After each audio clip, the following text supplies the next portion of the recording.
Joe Biden's scandal-plagued son, Hunter Biden, is unleashing on Democrats for forcing his father out of the presidential race.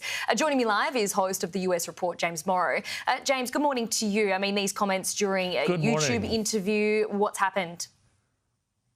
Well, yeah, so Hunter Biden sat down with a YouTuber on a YouTube channel called Channel 5, and he gave, well, here's the amazing thing. If you sit down and you watch some of the clips from it, he goes off on all sorts of things, from George Clooney to El Salvador to Donald Trump to Benjamin Netanyahu to the Democrat Party to everybody else who he believes slighted and wronged his father and his family. And the crazy thing is, the interview is totally unhinged. It's completely profanity-ridden. He talks about why crack cocaine is actually a purer thing to drink than alcohol. And yet, here's the crazy thing. He is still more coherent than his father was, at least for the last 2 years of his presidency.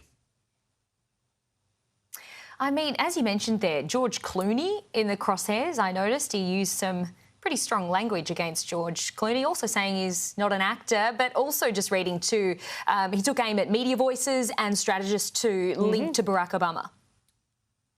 Yeah, well, I mean, the George Clooney thing, of course, Hunter is furious that George Clooney wrote that op-ed in the New York Times, around the time of that presidential debate, and he was one of the first major voices to start the dam break, remember, during that campaign last year, that said Joe Biden is, he's not the same Joe Biden he used to be. We'll just put it in those sorts of, polite terminology, but that he was really, vacant and not up to the job and all of that. And so, of course, George Clooney gets a huge amount of blame.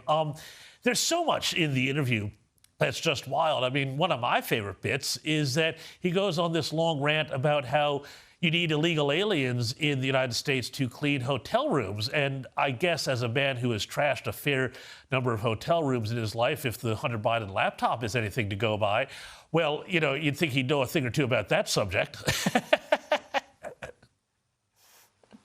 Well, it's kind of, as you mentioned, the interview was a little bit unusual and sort of feeds into the narrative or perspective or perception that most people have about Hunter, right?